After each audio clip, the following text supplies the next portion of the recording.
안녕하세요. 요길입니다. 반갑습니다. 남자의 경우에는 애나 어른이나 똑같다. 네, 이 말 굉장히 자주 듣죠. 진짜 그렇습니다. 철이 든 남자 찾아보기 힘들죠. 애나 어른이나 똑같습니다. 특히 애나 어른이나 허세가 쩔죠. 진짜 허세를 많이 부립니다. 예를 좀 들어보겠습니다. 애들의 경우 이런 말을 많이 하죠. 이번 시험 진짜 공부 하나도 안 했어. 네. 이건 밤새 공부를 했지만 결과가 불안해서 먼저 방어막을 치는 거죠. 이런 말도 합니다. 내가 진지하게 안 해서 그렇지 진짜 하면은 다 이겨. 네. 이 말은 이제 결과가 나온 거예요. 근데 성적이 안 좋습니다. 그래도 허세가 남아서 이렇게 자기 방어를 하는 거라고 볼 수 있을 것 같고요. 하나 더 보죠. "나는 SNS 같은 거 안 해. 그게 뭐가 중요해." 네, 이런 말도 하던데 이건 관심을 받고는 싶지만 무심한 척 하는 거라고 해석할 수 있지 않을까 싶습니다. 애들의 경우는 이렇고요. 어른도 근데 마찬가지입니다. "요즘은 내가 후배들 키우는데 집중하고 있어." 이런 말 가끔 하죠. 근데 이건 실은 주요 프로젝트에서 배제됐는데 스스로 양보하는 리더라는 이미지로 자신을 포장하고 있는 거다. 이렇게 말할 수 있을 것 같습니다. "아파트 가격은 신경 안 써. 어차피 실거주하는 거니까." 네, 이런 말도 합니다. 이건 동기나 친구의 집값이 치솟으니까 상대적인 박탈감을 부정하면서 무심한 척하는 거다라고 말할 수 있을 것 같고요. 애들한텐 공부보다 인성이 중요하다고 항상 말하곤 해. 네. 애들한테 공부보다 인성이 중요하다. 진짜 맞는 말이죠. 근데 이건 자녀 성적이 기대에 못 미치니까 가치 기준을 바꾼 척 하는 거라고 해석할 수도 있죠. 이런 게 다 허세입니다. 허세. 오늘은 중년 남자의 허세에 대해서 이야기해 보려고 합니다.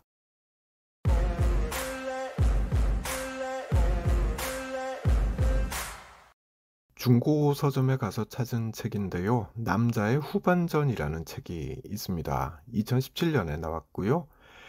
올해 제가 딱 50인데 저한테 맞는 책인 것 같아서 골라봤습니다. 무척 재밌게 읽었고요. 오늘은 이 책에 실린 "두려움이 클수록 허세를 부린다" 라는 제목의 글을 소개해 드리려고 합니다. 먼저 좀 읽어볼게요. 청소년기의 허세에 대한 내용입니다.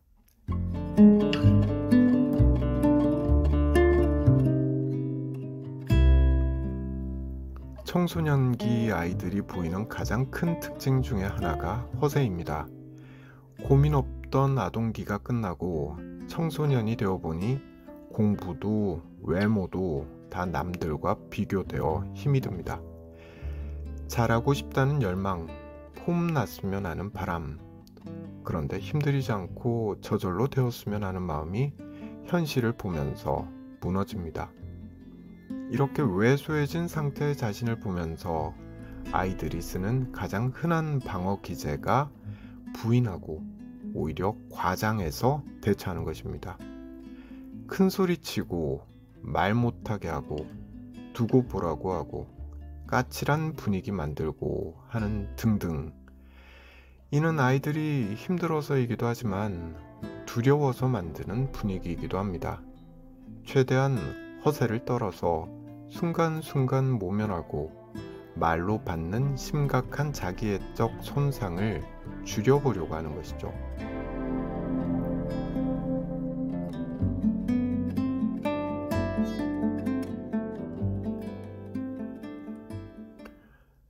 네, 지금 제가 읽어드린 부분은 인용 글입니다.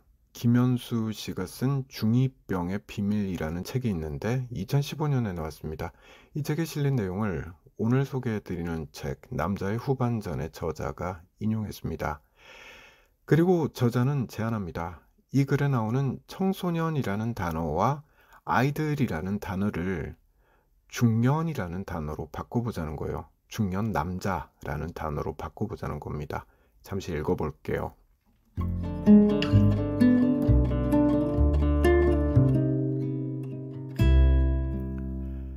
중년 남성들이 보이는 가장 큰 특징 중에 하나가 허세입니다. 어느덧 중년이 되어 보니 능력도 재력도 외모도 다 남들과 비교되어 힘이 듭니다. 잘하고 싶다는 열망, 폼났으면 하는 바람, 그런데 힘들이지 않고 저절로 되었으면 하는 마음이 현실을 보면서 무너집니다. 이렇게 왜소해진 상태의 자신을 보면서 중년 남성이 쓰는 가장 흔한 방어 기제가 부인하고 오히려 과장해서 대처하는 것입니다. 큰 소리치고 말 못하게 하고 두고 보라고 하고 까칠한 분위기 만들고 하는 등등. 이는 중년 남성들이 힘들어서이기도 하지만 두려워서 만드는 분위기이기도 합니다. 최대한 허세를 떨어서 순간순간 모면하고 말로 받는 심각한 자기애적 손상을 줄여보려고 하는 것이죠.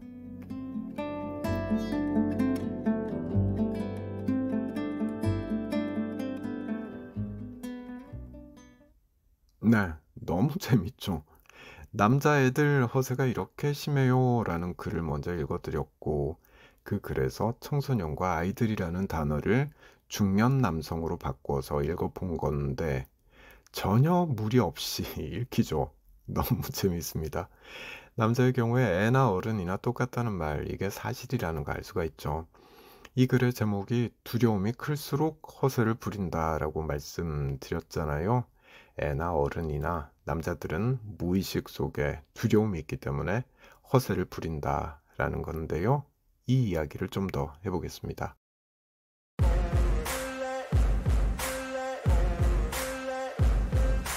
두려움이 클수록 사람은 허세로 자신을 감춘다는 건데, 여기서 두려움은 자신의 무능력, 실패, 비교로 인한 열등감, 존재의 왜소함 등에서 비롯된 감정이겠죠. 그리고 허세는 그 두려움을 직면하지 않기 위해서 만들어낸 과장된 자기 표현이라고 말할 수 있겠습니다. 다시 말해서 허세는 자만이나 오만이 아니라 불안 때문에 생기는 자기 방어라는 거죠.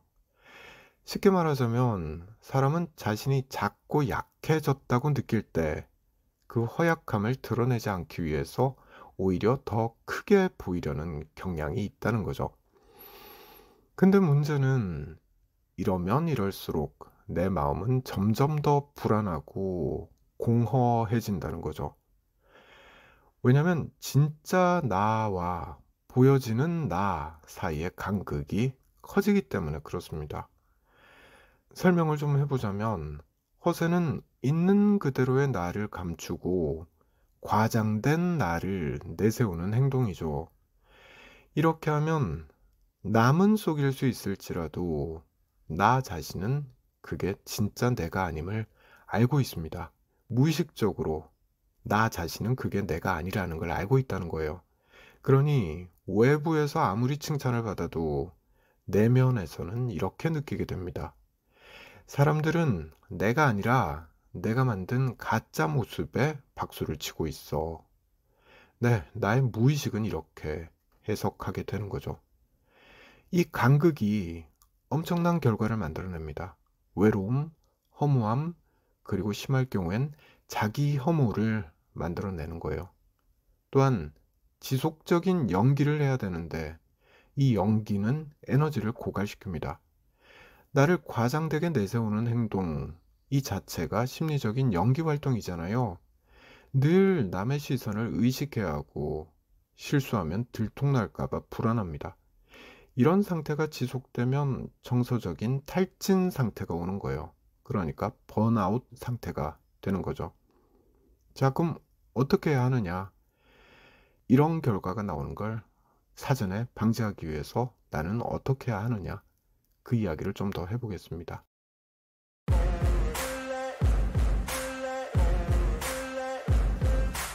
허세는 나는 괜찮은 사람이다 라는 말을 좀 과장되게 표현하는 방식이죠.